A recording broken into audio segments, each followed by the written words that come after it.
mikolo tosekelaki na mosolo ya mboka Kongo ekoki tofungwani misolelo tomoni. Bonjour na ba téléspectateurs nyonso bino ba ebozwi vraiment libaku ya kotala biso mokola lelo na nzela ya émission na bino bokutanyo ezali kolanda na tango nyonso na télévision na biso ya YouTube Afrique Horizon Plus télévision bande ko balandi à chaque fois tozo senga na bino bo s'abonner massivement bo liker bo aimer bo commenter pe ba émission autozai ko sala tango nyonso toujours pona ko sepelisa bino toujours pona ko répondre na o ezali ba préoccupation na bino yango lelo to yambi moko ya bapandi sango na kati ya capitale na biso ya Kinshasa na etando ya République démocratique du Congo to yambi ndeko na biso Paulette Elonga Tando.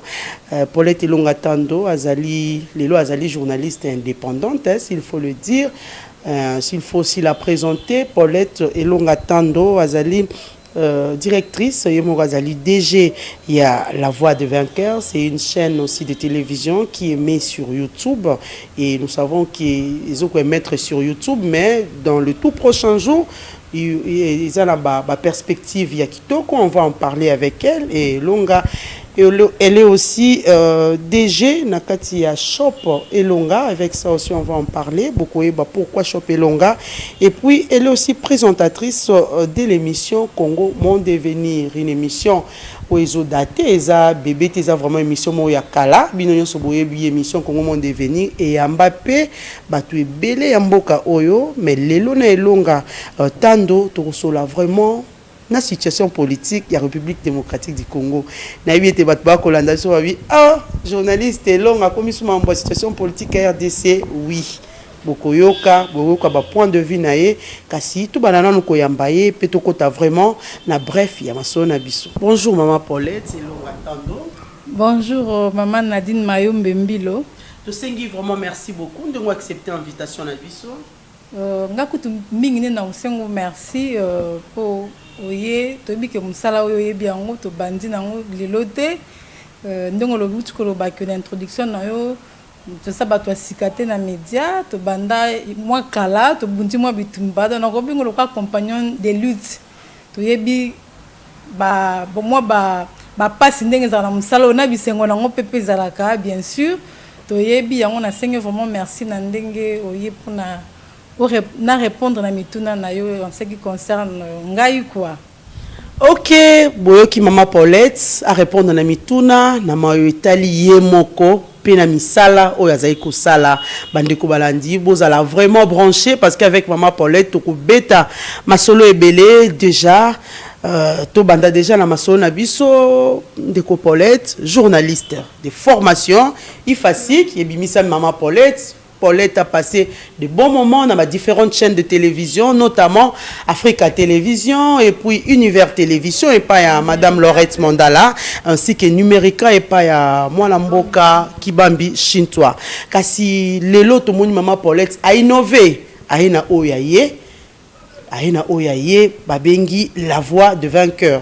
Ya hontonto yemba initiative et outil wapi ya ko créer La Voix des Vainqueurs pour ici yebana ba journaliste ba siandumba ba journaliste ba vanda ka isika moko taza na chaîne ya ba benga bango kindumba na média. Mais maman Paulette komi susu na La Voix des Vainqueurs.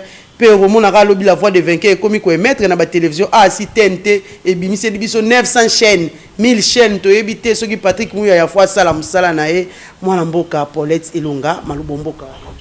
Merci beaucoup maman Nadine Mayombe Mbilo. Question uti kotuna La Voix des Vainqueurs uti wapi? La Voix des Vainqueurs et uti nandengo lobi Paulette Elonga Tando. Tando c'est eza kombo ya mobali nanga le pasteur Godefroid Tando.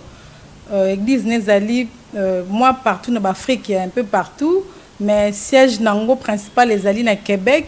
Église babengi église évangélique d'adoption azali apôtre abande ko ça l'émission avant toye balangana ye avant kutu ayeba ke un jour bala Paulette Elonga za journaliste quand nzamba sama kamne na ba plan ne ba biba plan nzamba za ka insondable abande ko sala émission on ko bengango La Voix des Vainqueurs. La Voix des Vainqueurs ba bengi na linga les et après ça qui ngo kombo La Voix des Vainqueurs. Dans La Voix des Vainqueurs il y a nzela donc nzela ya balongi nzela ni molongi koki ko emprunter donc molongi azaka na nzela ni alandaka po azala vainqueur émission azali kosala yango wana nzambe asaka makambo ndenge asaka na bandenge na ye. Mais s'il faut traduire longa c'est vainqueur en français hein? Exactement yango nalobi ete makambo ya nzambe ezaka insondable tocomprendre yango ntango résultat emonanaka ntango no résultat tokocomprendre te me na suka yango ebandaka na a eyo suka na b ça c'est le plan de Dieu mais biso tocomprendre yango na ebandeli te ntango toye kokutana na ye tokutanaka na ye mpe bon eza mwa parenthèse mpona ofungola mokie tokutanaka na ye un autre pasteur que j'ai recevé na émission mingi na Africa TV tant nazaki kuna pasteur Denis Sakameso bazaki ko travailler na etango ayaki awa par rapport à zoluka journaliste abi naza mwana nga moko na yambara mingi ayambanga plutôt plus na émission na to sara mama nzambe alinga pe nzambe mingi soko travailler na ye ezaki lokola chargé de communication aloba pe le côté akenda na ye to travailler nazo accompagner na ba séminaire banini mais nzambe kanda sala makambo na ye mokomosusu na obeta ngoma molayi mais ezaka parenthèse lelo et que ça là que tant comme kuna nzamba touché à la bique donc il m'a choisi pour être son épouse donc nzamba saki ki na canal ya musala nanga et même que et même libala s'il faut bien le dire et même libala que osala ki mbala moka se décida kitinde ozala ki pe na mariage comme bande comme souper après bazaki bela et que mingi ba kité bon na plan nzamba bazaki programmer ezaki lokola surprise agréable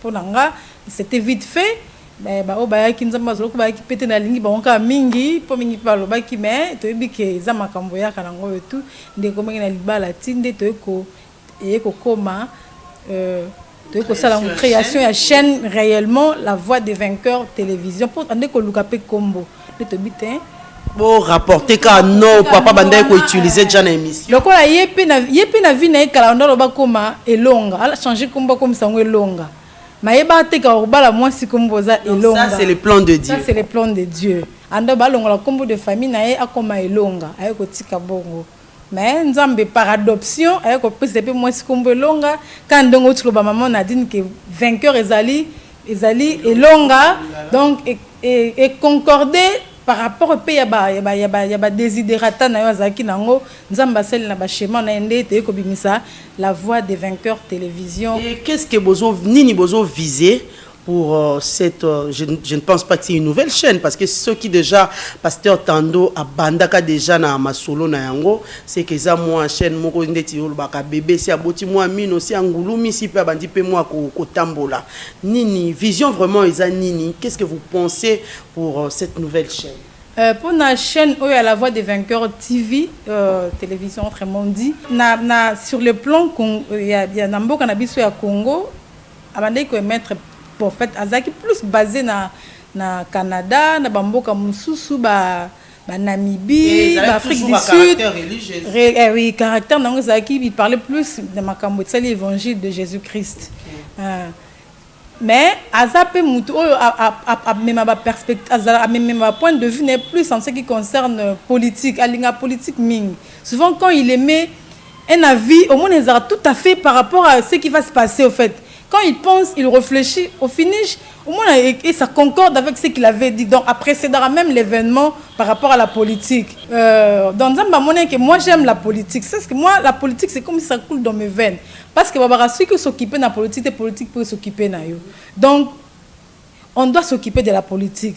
Parce que tout est tourné autour de la politique. Donc, mère, parce que déjà, dans les Kabouana, il y a anglais religion et puis yo moko tellement que politique yana makila au commission chaîne politique en fait les appels chaîne politique ezaka lokola un point parmi tant d'autres mais prendre une vision primaire la vision ya chaîne ezali ba kolanda biso bazana besoin ba vision chaîne il y en a autant en République démocratique du Congo sur YouTube kutu kolobate to ko banga kutu Kalaming Tetoyo, ministre de la communication, Patrick Mouya, il a frappé. Et ça, moi, est belé. Vision vraiment. Qu'est-ce que les gens peuvent attendre de cette nouvelle chaîne pour et c'est belé. Et belé na Kinshasa, c'est comme au zappé, même programme. 10h dimanche, nous sommes que 10h, R1 est la religion. 12h, ils allaient émission musique. 14h, ils allaient émission sport. 15h, nous sommes théâtre sport. Et trop de blabla. Même vision, même programme. Qu'est-ce que cette nouvelle chaîne déjà qui est sur YouTube et qui va émettre, si Dieu le veut, hein, qui va émettre si Dieu levé. Qu'est-ce que cette nouvelle chaîne va apporter, un plus nous quoi apporter dans les Congolais? En fait, mon mari c'est un apôtre, c'est un pasteur, donc je suis son épouse d'office. Nous sommes le couple pastoral, le couple apostolique. Mission première, il y a chrétien, c'est d'évangéliser, d'amener les âmes en Jésus-Christ, les âmes perdues.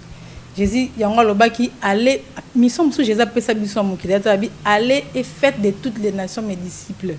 Donc mission première, il y a chrétien, ils allaient que à tous des peuples quand il y a ténèbres, tu n'as pas Jésus-Christ. Moi, ndeko Paulette Elonga na kati o malobate o miyebi ozali moko ya bapandisango na kati ya République démocratique du Congo. Natanga kombo bandeko natanga kombo tomoni na chaîne ya ndeko na biso azali moko ya basali na Nzambe pe to kopesa mbote Denis Lessi.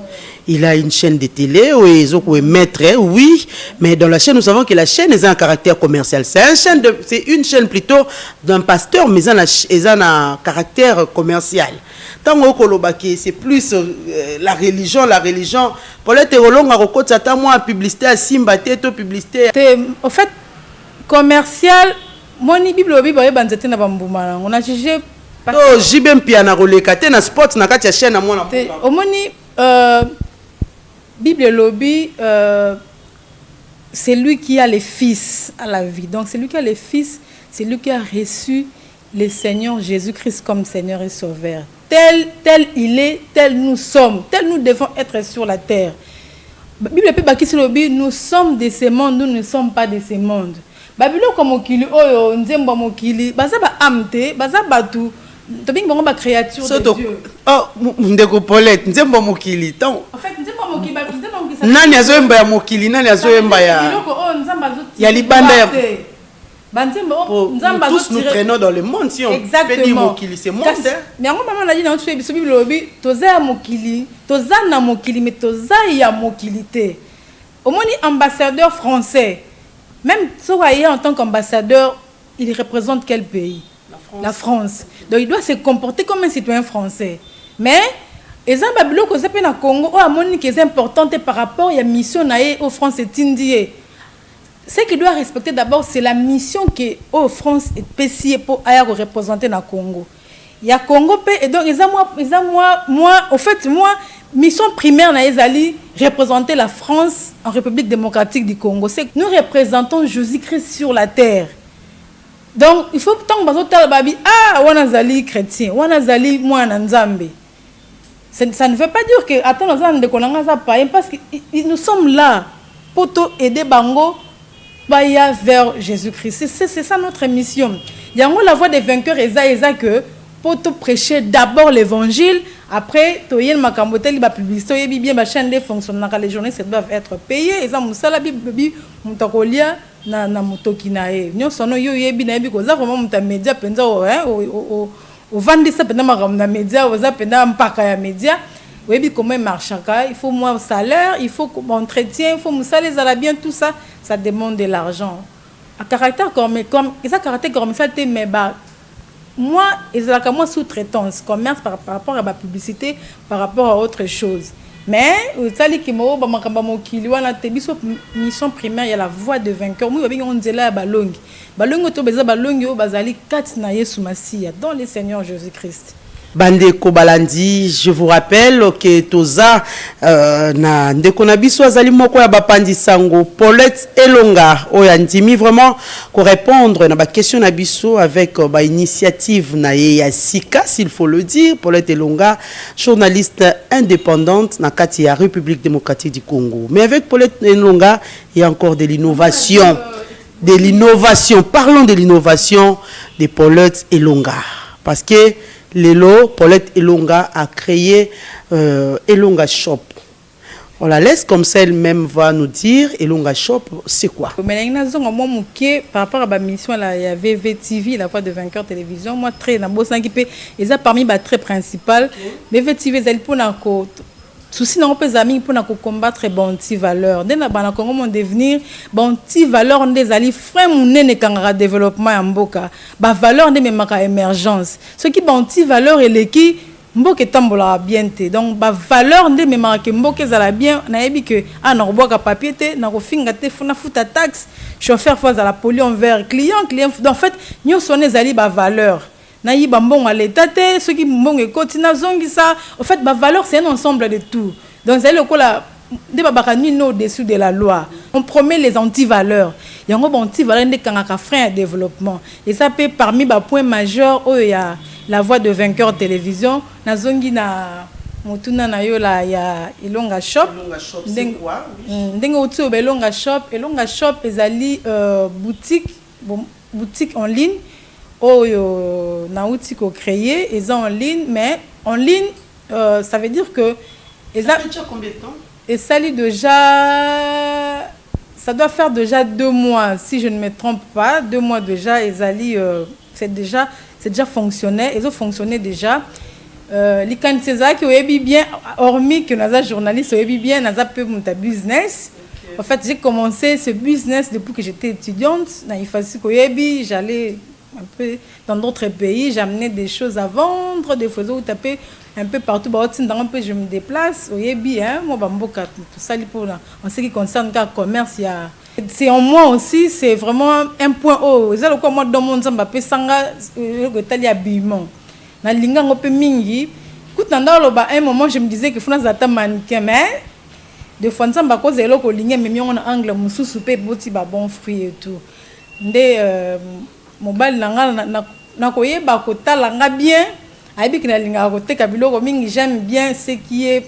habillement ndé to ko so idée à créer Elonga Shop déjà sur le plan l'échelle internationale ça marche déjà pour ça basomba kana carte c'est que ce n'est pas encore le cas au sombi au poni en ligne au cliquer au tien na panier qui est puis au foot au tien bon on a crédit au tien bon ni carte na yo mbongo qui côté na banque et puis ezu bazi colis na yo batali na taille pe si au poni au sali you choice tu choisis ce que tu veux à sélectionner à l'écouna ba emballer banda ba Afrique d'ici le monde comment ça se passe ba livraison à domicile wana okutani ne le côté mo poni on en ligne et puis ba ko livrer les yo et en haut déjà c'est déjà et c'est au tambola na Canada en Europe déjà il y a des gens qui achètent tout mais tous autres sapé dans les jours à venir parce que système wana a non ni bandi vraiment té mais a toté kaka moni shop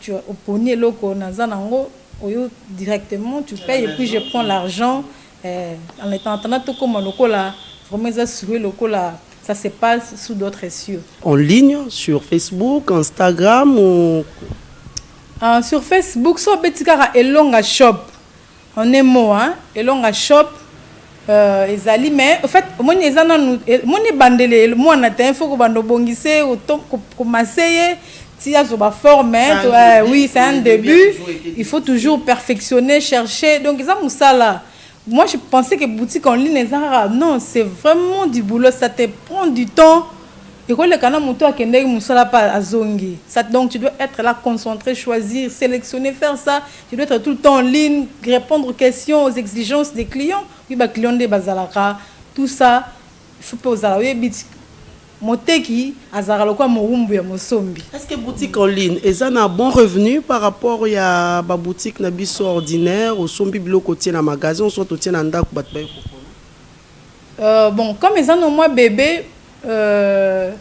mais bato o babandango avant parce que il y a eu des formations sur ça et tokotika boete ma formation qui Mundel a expliqué il faut faire ça. Moi Mundel a expliqué entrepreneuriat. Il t'explique comment ça pour évoluer. Il te montre même comment faire peut-être pour présenter. Donc vous avez fait une formation. Une formation par rapport à ça. Na Bamindele ya Etali Makamba Shop en ligne. Et aussi on a payé de l'argent. C'est une entreprise qu'on a créée. Donc aujourd'hui, ce Motumsu Soaza na initiative créer une boutique en ligne.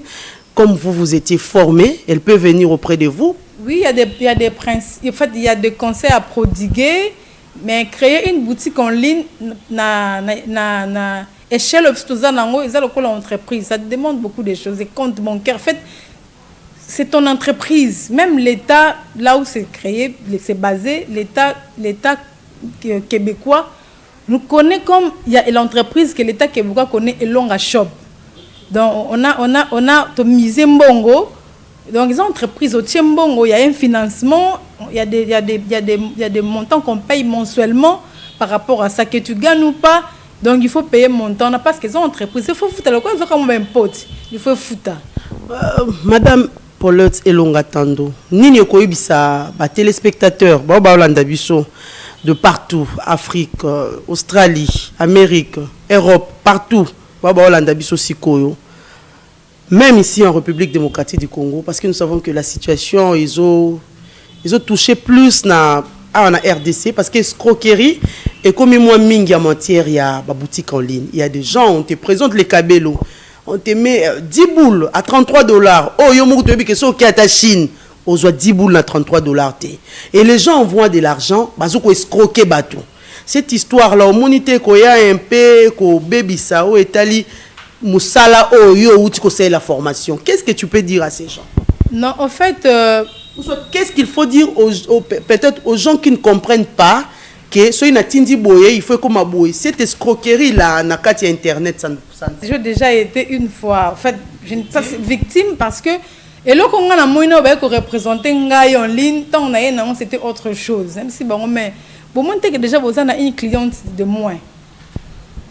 Na combo shop na bien perdre des gens na comme na bien parce que l'autre babo ça en ce qui concerne le business maman Nadine peut m'amener 10 autres personnes derrière toi ceux qui osa au CPI là ba produit nanga et que tu es satisfaite donc yo moko déjà comme le quoi la pub nangai na suma qui on pas maman Paulette Elonga Tando c'est joli yo moko comme les gens commencent à la marketing yanga sans que na vouloir ko senga au salaire parce que osa satisfaite en plus au moins une fiabilité. Et le colinga qui c'est pédition directement aux en mesure aussi la pub n'a sans pour autant na senga yo. Déjà bon c'est dans le baka olingi musamarambo salaté et c'est de la méchanceté gratuite. Pour mutabimi simbongo nae pour sombe loko et puis okosié et puis tu vas gagner quoi? So loni mabo buka mabe. Loni mabo buka mabe. Moni mundele ndazana soki eloko ndenge eloko eye. Au CPI, tu as le droit de remettre ça et on va te rembourser l'argent. C'est ce que nous faisons aussi. Même comme le niveau que tu as réclamé, jusque-là, par la grâce de Dieu, nous prions que ça ne se fasse pas non plus. Aux gens qui sont place où tu as donc mise en garde na escroc surtout que ba bébé samsala ya bino ba bozaki qui formé. En fait, mboka etambolaka na mibeko. Même dans le Canada, en Europe, si l'entreprise est reconnue par l'État, ce qui est comme une éthique, comme une salle, c'est l'escroquerie condamnable devant la loi. Alors qu'il y a un fondio et puis, remettre le droit, s'il faut rembourser l'argent peut foutre amende. C'est comme ça. Ceux qui ont besoin que moutoté au sommet le panneau s'appelle et au fait à escroquer. Pour moi, même na Chine, il y a eu Kenya bamboka. Et là, comme tu as dit, moi-même que Chine, moi je me dis, je me pose des questions. En fait, vous escroquez les gens. Ce que vous écrivez et ce que vous produisez aux autres, ça moutoir consommer, ça n'a rien à voir. Et mon ani pété, et l'imouépé. Moi, comme ça, et je suis congolaise et quinoise. Ça ne se passe pas. Donc, viens avec les produits. Si on CP, ça ne va pas. Donc, bateau, ça va bon en tout cas. Sinon, bateau, somba. Ce que tu as le droit de refuser. Tant que tu produit au CP, on a le droit de refuser produit parce que les gens tu as le droit de remettre. C'est ton droit. Ça que le quoi qui ça n'a rien à voir, c'est que tu as choisi, tu dois prendre ça. Non, tu as la liberté même devant l'État. Tu es protégé même devant l'État de ne pas prendre. Parce que tu n'as pas vu en ligne sur azonga, c'est comme ça. Comme ça qu'on s'apprend que mentir ce n'est pas bon. Parce que musala ezalaka na mbano nango. Moninga sali formation pour na matali ba vente en ligne yo ye na yo ka kobimi na ndako avec ba escroquerie na yo surtout que biloko za nango réalité Vraiment, nous ne voulons plus ça, c'est ça. Nous ne voulons plus ça. Évoluons, Bandeko Balandi, moi Lamboka, Paulette Elonga Tando, Naïsa Kibino Azali, Moko Abapandi Sango, Kassialobite. Nous devons aussi réfléchir sur la situation politique de la République démocratique du Congo. C'est vrai, nous savons que le pays est frappé par ce qui se passe dans l'Est de la République avec cette situation. Il y a éruption volcanique. Nous présentons d'ailleurs des condoléances vraiment na bandeko nyonso ba perdre ba cher na bango na Est de la République. Yango na yebité to s'il faut dire avec en fait maman Nadine ce qui te la situation politique il y a Est il y a République démocratique on a aucun douleur non aucun passe quand tu vois les gens meurent. Tu dis d'abord pour te comment makambo tali éruption volcanique ça déjà bakoufi batuming baba déplacer la guerre déjà depuis longtemps depuis n'était sur natanga en fait et banda qui depuis entrée plus il y a Afdel des makambouane banda qui donc ça date de très longtemps on a perdu allais-je dire des milliers de Congolais et ce sont la crie devant l'Éternel ils ont makila ba innocent pour seulement nous minérer. Moi, des fois, ça me choque. Ça me fait trop mal. Ces gens-là crient devant. La communauté internationale, Bazawana, les gouvernements congolais, Bazawana. Donc, un peuple a voué à son triste sort. Mais les gens meurent. Ce sont les sangs des Congolais. Les minéraux, ils ont au détriment, il y a soin à Congolais. Et que ça que moi Namboka Félix Tshisekedi Tshilombo que ça pouvoir abaki cheval de bataille nous allons d'abord la paix à l'est de la République démocratique du Congo. Tout ces pays moi ouf lueur d'espoir. État de siège bandit to comme malgré ba mbilinga za ku ndengana zonga moi mukima moi na dit makambo état de siège dans mon tergiversation na quand ba politicien. C'est une affaire qui concerne l'intérêt du Congo. Pour l'intérêt du Congo, problème nabino. Si le monde a moka quoi wana sali crise. Est-ce que bolanda non que maman Nadine a lamba quitté papa tchero avec maman Nadine a lamba la ngate pour moi quoi etali ngate non. Le Congo c'est fait ça alors quoi moana c'est d'abord protéger l'enfant. Et vos guerres là vous allez beaucoup s'apprendre peut-être écouter on ça peut écouter si là. C'est pourquoi pour nako pour pallier la situation où etali moana abika d'abord. C'est ça parce que votre trésor c'est là. C'est le peuple congolais n'a pas un autre pays que le Congo.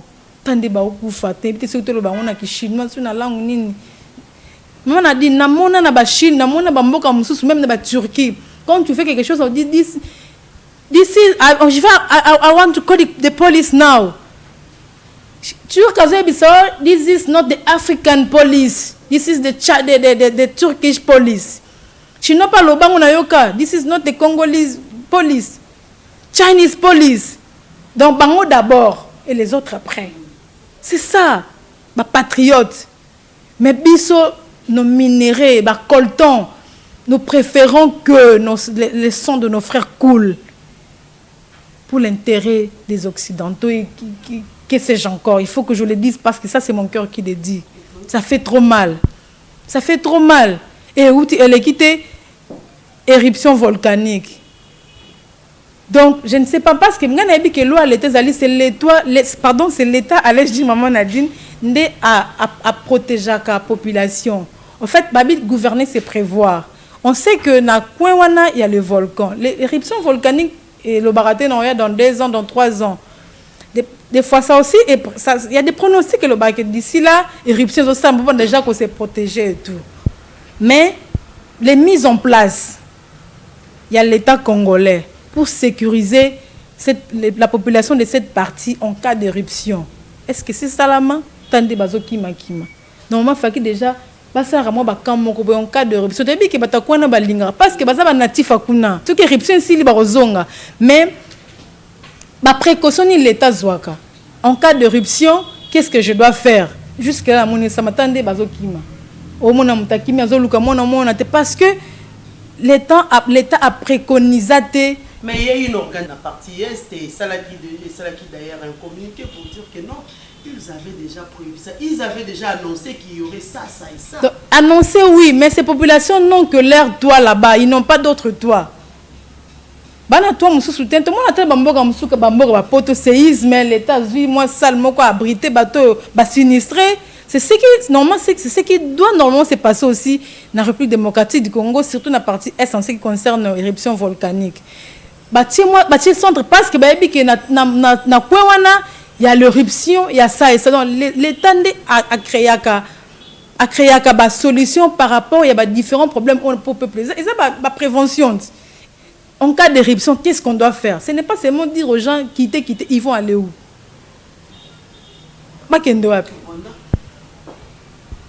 Rwanda, ils vont à la belle étoile. Ça, c'est le travail de l'État. C'est ce que l'État doit faire.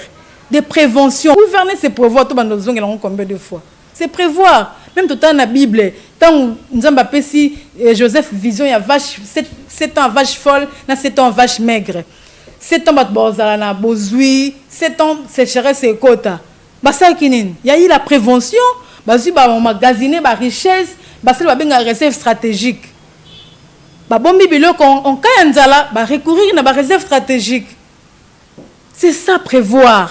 C'est ce qui manque au gouvernement congolais. En fait, état des lieux, être là, ce n'est pas mauvais, mais apporter la solution adéquate, c'est autre chose aussi. Qu'est-ce que vous proposez?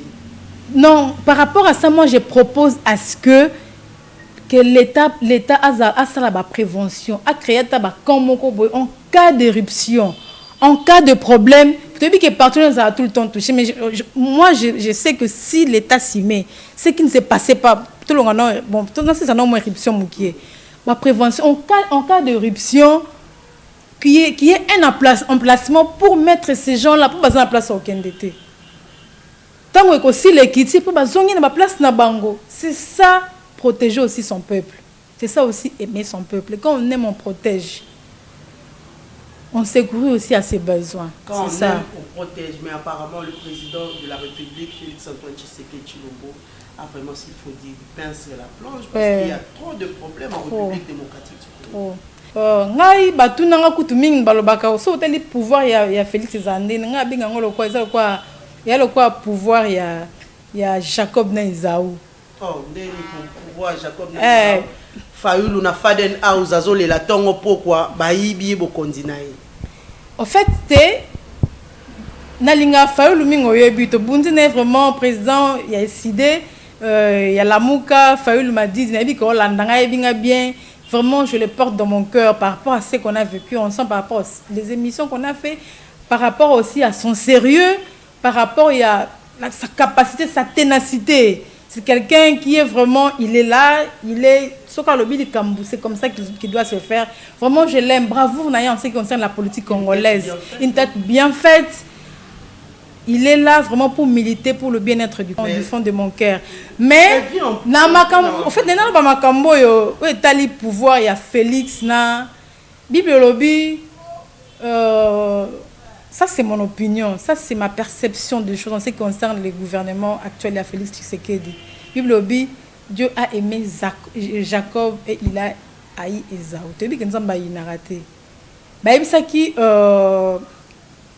Nzamba lobi na maman ya Jacob na Esaü, c'était Aïbisi Rebecca, aux a deux nations na libumu na yo, moko dominé sur Muninga. Mais tout le monde a fait que Esaü abima liboso comprend, mais tu dis que ba premier ninde bazarana droit de naissance. Mais ce qui s'était fait là, et ça que maman na bango asala que po ya Esaü ala tisango Jacob, papa bango bosana que a bénir Jacob n'a place Esaü, c'était le plan de Dieu. C'était le plan de Dieu. Donc pouvoir il y a Félix, Zali, plan ya Nzambe. C'était prédestiné devant Dieu. Donc Nzamba c'est un Dieu multisystème. Ngana bengango le désordre dans l'ordre divin.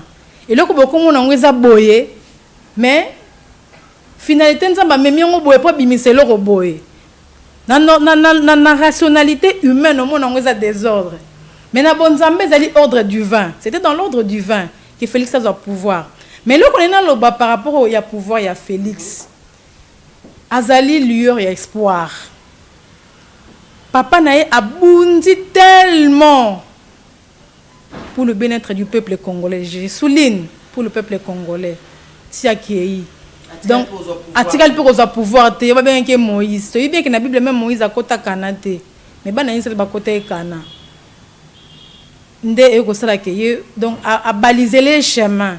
À baliser les chemins, mais aujourd'hui s'il faut le dire, la situation actuelle est tellement précaire, maman Nadine, est tellement précaire. Le social ne va pas, la santé, dans tous les secteurs, rien ne marche. Rien ne marche. La population est là. Tongo pourquoi? Abandonné à son triste sort, rien ne marche. Le relève, ça fait président Félix Tshisekedi en tant que population. Ce qu'a moni mutu oyo. Azo parler même langage dans ce qui concerne le développement du Congo, l'amélioration du social congolais qui le met en écart. Les peuples ont tant souffert. On a tout ce qu'il faut pour que le Congo devienne un pays émergent. Ce n'est pas par un bâton magique. Dieu nous a tout donné. On ne peut pas vivre quand même le paradis, l'enfer dans un paradis. C'est un paradoxe. Même Dieu, vraiment, là où il est, des fois il se fâche. Il nous a tant bénis. Qu'est-ce qui nous manque? C'est seulement des dirigeants qui aiment ces Congos. Et je sais qu'au fond de lui, il aime ces Congos. Mais, il n'y a pas de mauvaises troupes, il n'y a que des mauvais chefs. Tout ce qui va collaborer pour le détriment au peuple congolais, ça va retomber sur lui. Donc, quand il est là, qu'il voit le peuple, pas ses collaborateurs, bientôt là, il y a le bas qui les calculs là, il y a constitution, ça veut dire des mandats. Si ça arrive que avec un deuxième mandat à Otika. Mais goût à pouvoir, c'est bien bon le dire, mais goût à pouvoir, surtout avec nos présidents africains, ceux qui ont ici 10 ans, 6 ans, abandonner le pouvoir. En fait, maman a dit non, non, le peuple congolais, a ça tellement peuple passif, donc a ça hospitalier. Il ne demande pas trop. Banara okitaba mapa, kana keno musikate mapa biloka rolia futa batu. Même si on va lui demander de rester. On va lui demander de rester. Le peuple ne demande pas trop. Désordre, c'est la jungle organisée même dans Nanzela. Donc ça te donne même, tu conduis et puis des fois tu dis, mais parce que je suis congolais, je dois être là. Ça te nerve, tu dis, mais on est où là? Donc tous les secteurs, il y a Maramba Congo aussi mbatté. Mais je sais que s'il veut soumettre à Luka les gens qu'il faut, même Kabila l'avait dit, il avait seulement besoin de 15. Mais je pense que 15 on a dit que bonté de Sabimina pouvoir. Parce qu'il avait dit aussi dans la phrase, je n'ai pas su transformer la mentalité congolaise. C'est vrai. Donc c'est le désordre presque dans tous les secteurs.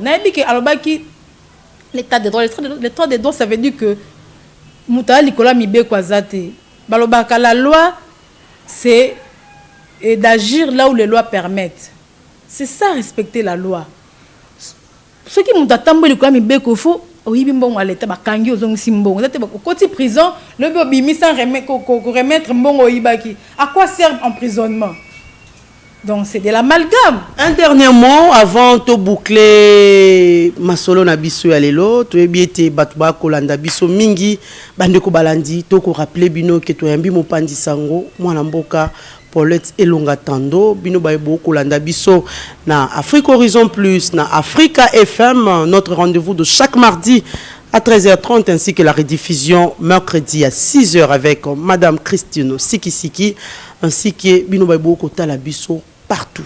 Elonga shop ezana en ligne surtout bato bazali banda Elonga shop au mona extrait nango na ba na nini pour taper et non les cas pendant l'émission ils ont les cas déjà vous cliquez Elonga shop au mona comment y accéder. Donc c'est à l'échelle internationale mais bientôt peut-être qui taper na Congo. En ce qui concerne la voix de Vainqueur TV n'est pas la chaîne où ils pour kakande dans le baki pour la promotion de l'évangile et puis combattre les anti-valeurs. En ce qui concerne la politique congolaise, il n'y a pas plus grand développement pour une société si ce n'est celui de l'aimer d'abord. Si Konzamboko balingi Congo est comme réellement un pays émergent. Ce qui balingi ango. So balingi te ba obebi ça va permettre parce que les Congolais a assez souffert. Et nous avons tout pour être un pays émergent. Pour apprécier Baningate. La Chine Les Chinois aiment la Chine, la Chine ne se développe pas. Et nous avons tout pour que ce Congo devienne réellement un pays émergent. Aimons ce Congo. Et ce Congo deviendra certainement un pays prospère. Avec Dieu, nous croyons. Un remerciement au pasteur. Je remercie premièrement les bons dieux. D'abord, c'est lui le maître suprême. Deuxièmement, à mon mari, l'apôtre Tando. Troisièmement, Nayo, maman Nadindo Yambinga, pena pasteur Ephraim, Oaza Simaya. Ephraim Makuba, de longue date. Moi, je les aime au petit musique. Et puis, il y a des téléspectateurs, il y a Africa Horizon, il y a l'Africa FM, il y a Congo, il y a l'auditeur Nabiso. Ouais, ndenge zalara, toujours continuer. Ils ont babana ya, bana ba ya, to bimina ba Africa, ba univers groupe télévision, ba numérica. Donc, bana bazobota, ça veut dire que ni relève les a assurés. Na balandia Congo mon devenir la voix des vainqueurs TV. Bon s'abonner. Nous sommes pour que le Congo change, pour que tout ces là, tout dressé, longtemps. Merci beaucoup, maman Paulette Elonga Tando, Azali Moko Bapandi Sango, Azali directrice ya Elonga Shop, ainsi que directrice ya La Voix de Vainqueur, une chaîne qui est mise sur YouTube. Bandeko Balandi, Tosingi Nabino, Matondi Mingi aussi. Na papa Tando oya pesibiso vraiment paswana, il nous a permis de ça la émission Nabiso, surtout nous donner d'abord sa femme qui a disposé son temps ainsi que le cadre. Nous disons merci aussi merci à pasteur Ephraim Makuba qui est derrière la caméra. Merci beaucoup na madame Siki pour la réalisation à la radio, ainsi que merci beaucoup à Bobo Kabongo qui va aussi assumer prise en charge et à émission sur le net. Nous disons merci à tous nos téléspectateurs ainsi que nos auditeurs qui nous suivent en ce moment. Au revoir. Mikolo tosekelaki na mosolo ya mboka Congo ekoki tofungwani misolelo tomoni